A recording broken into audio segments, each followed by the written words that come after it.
saya sekalian, saya punya teman seorang ustazah di Amerika. Tahun kapan tuh datang ke Indonesia dan saya terjemahin ceramahnya. Karena dia walaupun dari Amerika, tinggal di Amerika, tapi aslinya tuh dari Mesir.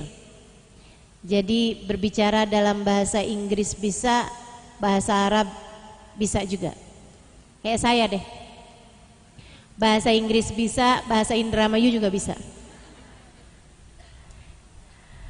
Sehingga sekalian, dia cerita tentang ada seorang temennya, ini menarik nih. Namanya Ustazah Iman ya teman saya ya. Beliau mengajar di sekolah Islam Arab di Washington, di Amerika sana. Sehingga sekalian, dia itu ngajar tafsir Quran di sana. Satu waktu sekolahan itu kekurangan guru bahasa Inggris karena yang belajar di sekolah itu adalah orang-orang Arab, ya, orang-orang Arab Islam yang tinggal di Amerika gitu. Jadi mereka kan perlu ada guru bahasa Inggris, ngajarin mereka biar bahasa Inggrisnya bagus. Mereka kekurangan itu, jadi naroin lowongan pekerjaan. Ada seorang perempuan, dia itu lagi nggak punya kerjaan, kehidupannya agak susah jadinya. Jadi dia kemudian nyari-nyari lowongan kerjaan, ketemulah guru bahasa Inggris. Oh boleh nih, saya nih bisa nih. Subhanallah, dia nggak kebaca tuh di atasnya tuh yang Islamic School gitu ya. Dia nggak baca, dia kebacanya cuman Arabic School gitu. Kayak oh sekolah buat orang-orang Arab nih yang kepengen belajar bahasa Inggris. Dia pun datang ke sana, ngelamar, diterima. Pas hari pertama dia kerja, dia heran banget. Lah, kok semuanya pada pakai jilbab ya? Heran dia. Kenapa? Dia nggak pernah kenal Islam sama sekali, dan dia taunya Islam tuh cuman dari televisi yang seringkali menyiarkan Islam tentang urusan teroris. Kayaknya kalau Islam tuh yang bagian bawa ngebom, bom sana, bom sini gitu. Jadi dia pun heran gitu. Dia datang ke kantor, dia bilang, saya mau batalin lamaran saya. Saya nggak tahu nih kalau di sini nih ternyata sekolahan Islam. Mereka bilang, nah kan kita tulis di situ. Iya saya nggak baca katanya di lowongan pekerjaan itu. Waduh nggak bisa nih. Sekarang ini kita ini udah masuk masa ajaran baru. Kamu boleh sih batalin, tapi kamu harus bayar kerugian kami, gitu kan? Kerugiannya sekian ribu dolar. Waduh, nih saya ngelamar kerjaan justru karena nggak punya duit, suruh bayar inian kan ganti rugi nggak bisa nih. Yaudah kalau gitu kamu ngajar dulu aja di sini selama 1 tahun. Nanti habis itu udah dah. Atau udah dah nggak usah setahun, setengah tahun deh, setengah tahun. Duh masih beratan banget ya. Udah ada 3 bulan, 3 bulan. 3 bulan kamu ngajar di sini, udah habis itu kalau kami dapat guru pengganti, kamu boleh keluar dari sini. Ya udahlah, 3 bulan disabar-sabarin lah. Apalagi dia ngelihat terorisnya kecil-kecil ini. Dia pun mulai ngajar di situ. Sehari, 2 hari dia bilang, "Nih kok anak baik-baik padahal." Dia kenalan sama guru-gurunya yang ngajar di situ, baik-baik kok semuanya. Dia bilang, "Nih kayaknya mungkin karena mereka tinggalnya di Amerika nih. Jadi kayaknya mereka enggak ini gitu kan. Ntar kalau udah gede-gedean baru diajarin ngerakit bom kayaknya nih. Kalau masih kecil-kecilan kayaknya aman nih, bukan teroris nih," dia bilang. Dia pun kemudian tiap hari itu tambah seneng ngajar. Ntar tuh suka ditinggalin tafsir Quran di situ. Kata Ustazah Iman, saya suka kayak pura-pura gitu ketinggalan. Padahal biar dia bisa baca gitu tafsirnya Quran kali-kali gitu. Tapi tuh enggak ini ya, enggak tahu juga dia baca apa enggak. Teman-teman sekalian, subhanallah, lagi masa-masa di awal-awal ngajar ini terjadilah namanya keruntuhan 2 gedung kembar di Amerika tahun itu. WTC tuh. Nah, tuh. Itu kejadiannya tahun-tahun itu tuh. Terjadi gitu kan, ada pengeboman gedung kembarnya Amerika, membuat Amerika marah sama umat Islam yang ditujunya teroris, padahal belum tentu juga umat Islam itu ya. Teman-teman sekalian, akhirnya pihak Amerika, pemerintah itu menutup semua sekolah-sekolah Islam dan melarang semua atribut Islam. Wah, tuh sampai tahun-tahun itu saya ingat banget tuh. Banyak sekali teman-teman kami nih di Daruz Zahra Tarim Hadramaut Yaman yang keluarganya yang asalnya udah pakai jilbab, mereka ganti pakai wig. Karena kalau kelihatan pakai jilbab itu bisa dibunuh, diapain aja gitu, dibully segala macam. Akhirnya jadinya mereka pada nggak berani gitu keluar rumah, takut. Mungkin kayak zaman-zaman ada kan sempet di Indonesia juga ya, terhadap satu etnis tertentu itu kan dijarah, dilukai gitu, kayak gitulah. Nah, pada masa itu sekolah kan diliburin, termasuk sekolahannya si namanya tadi perempuan itu Miss Logo ya. Si Logo ini termasuk juga diliburin tuh. Akhirnya dia bilang, oh bagus dah saya, gajinya tetap lancar gitu kan, sekolahnya diliburin. Senang dia sebenarnya. Dan subhanallah, katanya Ustazah Iman nih, karena memang waktu itu umat Islam tuh dibatasi, mereka pun kemudian jadi kelihatan himmahnya, kelihatan ghirah untuk berjuang. Mereka kumpulin dana, termasuk dari luar negeri juga. Mereka beli satu channel televisi. Jadi mereka punya satu channel televisi yang khusus untuk menayangkan segala sesuatu tentang Islam dari perspektif orang Islam. Karena selama ini medianya tuh semua kalau nyiarin sesuatu tentang Islam dari luar Islam gitu. Nah mereka kan jadinya ngejelek-jelekin Islam. Akhirnya mereka beli satu channel televisi, mereka siarkan sesuatu tentang Islam. Termasuk ada tuh film tentang Nabi Muhammad, namanya Ar-Risalah. Mungkin kalau teman-teman pernah tonton ya, Ar-Risalah namanya tuh, film tentang Nabi Muhammad alaihissalam, tentang perjuangan Nabi Muhammad. Ar-Risalah maksudnya dakwah gitu ya, risalah Islam gitu. Sehingga sekalian, si Miss Logo ini kan nganggur nih. Dia satu waktu sambilan makan es krim di rumahnya, dia buka-buka channel, ada channelnya Islam. Dia pikir apa sih nih? Dia nonton. Dia lihat, sampailah dia kelihatan film Ar-Risalah itu, teman-teman saya sekalian. Dia pikir, oh saya nih biar bisa ngerti caranya ngadepin orang Islam nih yang saya sekarang ngajar ini, saya kayaknya perlu deh kenal sama apa itu Islam dan kenal sama seperti apa Nabi Muhammad. Dia nggak tahu kalau orang tuh kenal Nabi Muhammad pasti sayang. Dia nggak tahu kalau orang kenal Nabi Muhammad pasti jatuh cinta. Dia nggak paham kalau orang tuh kalau cari tahu tentang Nabi Muhammad bakalannya diturunin rahmat. Sebab orang kalau sebut-sebut nama Nabi Muhammad bakalannya turun rahmat. Kan begitu teman-teman. Dia nggak paham, jadilah dia nonton tuh film. Dia nonton lama-lama, dia tertarik tiap hari. Nah itu filmnya dipotong-potong, kayak mungkin setengah jam atau 15 menit gitu. Sehingga sekalian tuh tiap hari kerjaannya dia nonton ini tuh, nungguin mulu tuh dia tuh. Nungguin mulu gitu. Dia bilang, ya ampun nabinya orang Islam nih baik banget sih. Ya ampun nabinya orang Islam baik banget sih. Gitu mulu. Sampai dia tuh nonton seringkali nangis, ya Allah baik banget. Sama kayak ibu-ibu kalau nonton India atau adik-adik nih kalau nonton drama Korea, kalau nonton drakor ya ikutan nangis saja sampai mengidolakan aktor-aktor Korea ini ya.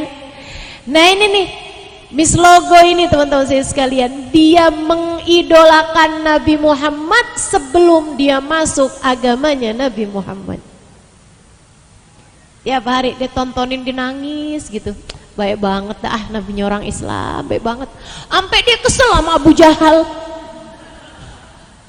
Dia kesel banget tuh sama si Umayyah bin Khalaf. Waduh paling kesel banget dia sama Abu Lahab.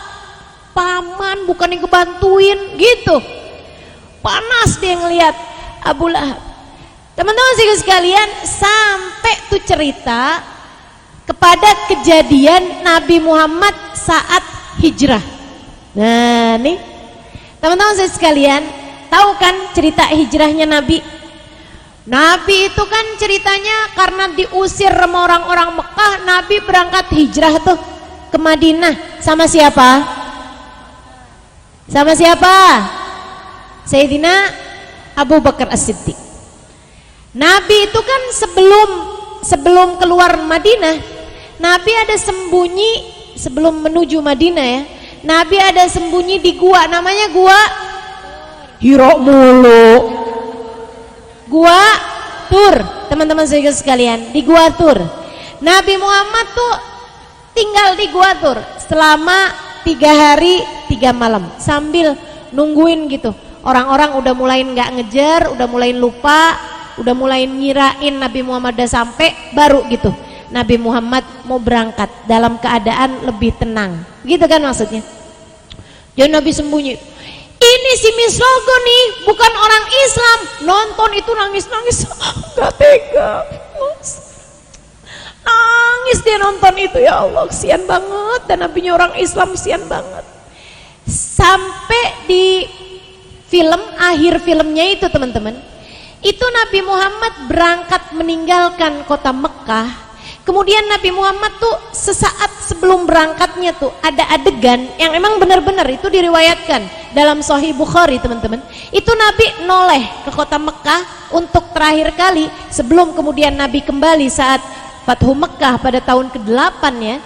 Itu terakhir kali Nabi Muhammad mau berangkat meninggalkan kota Mekah hijrah itu, Nabi noleh ke kota Mekah kemudian berkata seperti ini. Wallahi ya Makkah inni la uhibbak.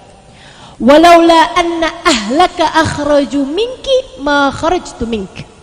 Kata Nabi Muhammad alaihissalam, sungguh demi Allah wahai kota Mekah, aku mencintaimu. Andai tidak karena penghunimu mengusir aku darimu, aku tentu tak akan pernah keluar dari kotamu itu. Aku gak akan pernah keluar darimu wahai Mekah, andai tidak karena penghunimu mengusir aku. Ibu-ibu sekalian, Mislogo nonton itu banjir air matanya, bukan hanya nangis biasa, nangis sesenggrukan Mislogo. Allah, nabinya orang Islam kesiannya. Dia nangis sambil dia bilang begini nih, ya Allah, nabinya orang Islam hatinya indah luar biasa. Kota aja dicintai sampai segitunya. Kota, tanah, kota, teman-teman saya sekalian, sampai dicintai segitunya. Sungguh demi Allah wahai kota Mekah, aku cinta padamu. Kota menurut pikirannya Mislogo ini nggak punya perasaan gitu kan, segitunya aja dicintai loh. Kota, Nabi Muhammad bisa apa mahkota, nggak perlu diselamatkan, nggak perlu syafaat, segitunya Nabi cinta mahkota Mekah. Apalagi umatnya yang punya perasaan, apalagi umatnya yang ngerti cinta gitu. Mislogo nangis habis-habisan, ya Allah, Nabi Muhammad dia sesenggrukan teman-teman sampai ketiduran. Dia nggak paham. Orang kalau cinta sampai berderai air mata karena rindu kepada Nabi Muhammad, itu adalah pertanda bahwa hatinya telah dipandang oleh Allah Subhanahu wa ta'ala. Karena Allah nggak pernah perkenankan kekasihnya dicintai oleh orang yang dibenci oleh Allah. Karena Allah nggak pernah izinkan kekasihnya dicintai oleh orang yang tidak akan selamat dunia akhiratnya. Karena Allah nggak akan bolehin orang yang hatinya tidak ada cintanya Allah untuk mencintai Nabi Muhammad sallallahu alaihi wasallam. Mislogo ketika ketiduran sesudah nangis panjangnya bermimpi Nabi Muhammad sallallahu alaihi wasallam. Dalam mimpinya, di ngimpi dia yang jadi Sayyidina Abu Bakar nemenin Nabi Muhammad di gua. Namanya mimpi, bebas aja dong. Meskipun kita ngiri lah, kenapa dia ya? Kenapa bukan kita? Teman-teman saya sekalian, dalam mimpinya dia kayak ada dalam gua gitu. Dia nanya sama Nabi Muhammad, Rasul, nih kita di sini berapa lama nih Rasul? Dalam mimpinya Nabi Muhammad bilang, kita di sini nih 30 tahun.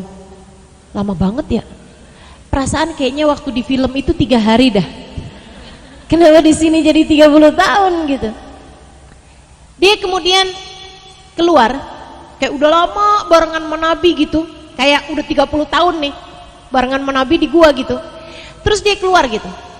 Nah pas keluar dari gua itu, dia ngeliat tuh yang Nabi Muhammad noleh ke Mekah, kemudian berkata, wallahi ya Mekah, innila uhibbak, walaula anna ahlaka akhraju minki ma kharajtu minki.